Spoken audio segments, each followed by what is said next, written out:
Good morning. This is Tom Alexander. It is Sunday, June 22nd. This is the stock market weekend update for the week beginning Monday, June 23rd. And we have quite an event.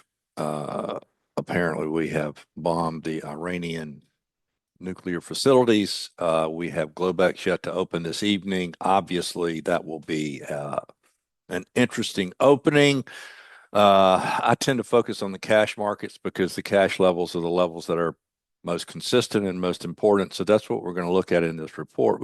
But I also want to emphasize that if you've been following the report, I've been showing an intermediate term, a quarterly profile, and I'll show that in just a minute. And it is absolutely playing out incredibly well, and it's a great lesson in market profile for those of you that use market profile in your analysis and or trading.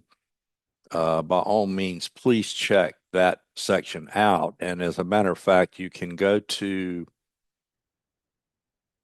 the website alexandertrading.com, click on this is free. You can click on weekly update and you can get the update for tomorrow, and you can get weekend updates going back several years, and you can follow the progression of the analysis, and you can see, you can judge for yourself the value and veracity of this type of analysis.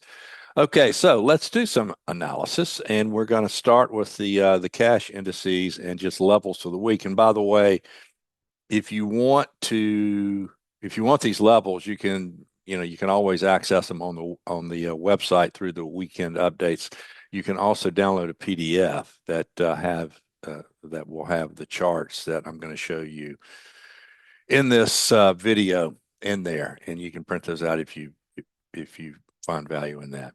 Okay, so the immediate level that's important is Friday's session low. Now, Friday broke a critical level, and the market had every opportunity in the world to crater from there, and it did not. Now, it was option expiration, so there could have been some pinning going on, but that's now out of the way.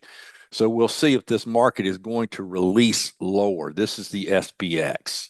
Now, I want to show, before I show the other indices, this is a good time to segue over into the profile view that I was discussing earlier. And each profile unit you see here is a quarter, one calendar quarter.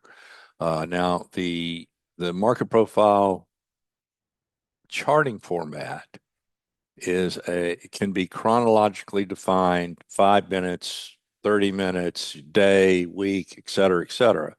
But it's all relative to that time frame. And it is relevant because a market, the markets that we trade are auction markets, and the auction market process of development is in effect in all degrees of time all the time. So these profile units tend to develop the same way and have similar characteristics. That's what gives them some consistency, some objectivity, and some credibility. And the longer the profile, the less noise, and the more credible and reliable are the conclusions that one can draw from a given profile. So what we have here is the profile for the second quarter. Now, June will complete the second quarter. It will complete this profile. Another profile unit will begin. Well, if you look at this particular profile unit, you can see how extraordinarily vertical it is. And again, if you will go back and look at the website and go back a month or 5 weeks ago, I started talking about the idea that, okay, maybe we're going to go to new highs, but this is an extraordinarily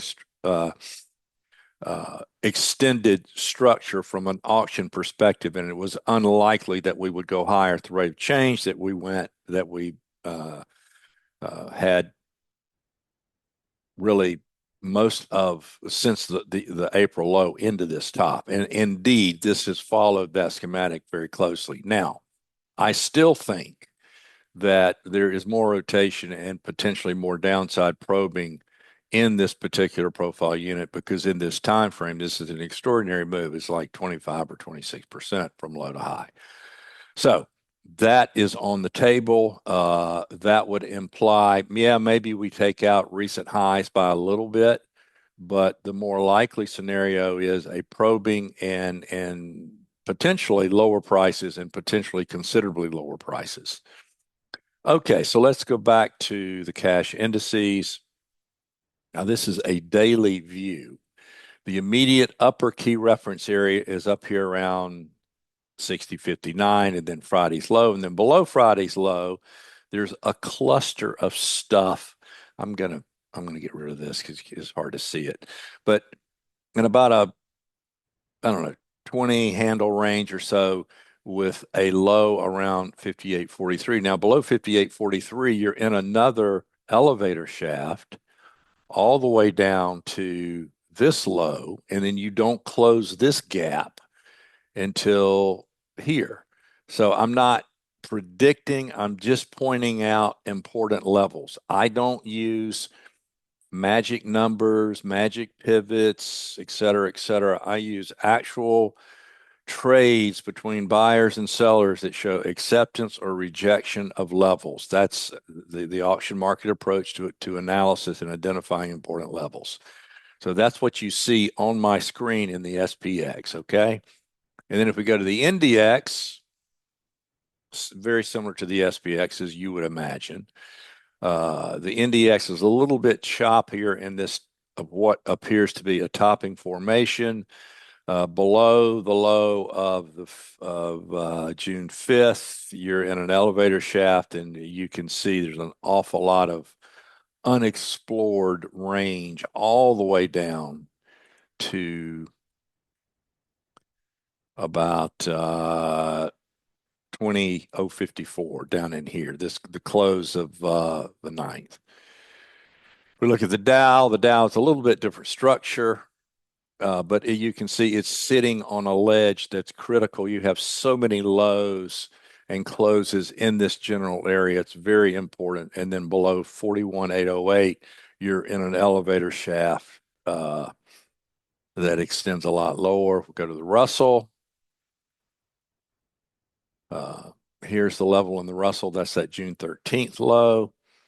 If we go to the New York Composite, the New York Composite is sort of stair stepping lower. It's made lower highs now at least 3 consecutive days. I don't know if this was a lower high. I think this might have been a higher high slightly.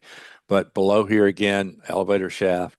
We go to the equal weight, S&P, similar. You know, you're sitting, we've either broken or we're sitting on critical short to intermediate term levels to the downside. Now that these are inflection points. That doesn't mean you just wrote buy here. It doesn't mean you just wrote sell here. These are critical inflection points. Okay, let's take a look at some internals. If we look at VIX, VIX is starting to creep higher again. Now it closed on Friday below Thursday's peak, but it's still closed above 20. That's sort of at that 20 level is the level you watch. And, you know, if the VIX begins to accelerate above that level, then we'll keep it on. There's nothing particularly telling about this particular view, except that VIX has been generally slowly rising over the past 6 or 7 trading days. Okay, if we take a look at NYSE data, i.e. breadth, the red line is a 10-day moving average of NYSE advancing issues. The green is a 5-day moving average of advancing issues. And then the histogram is closing breadth.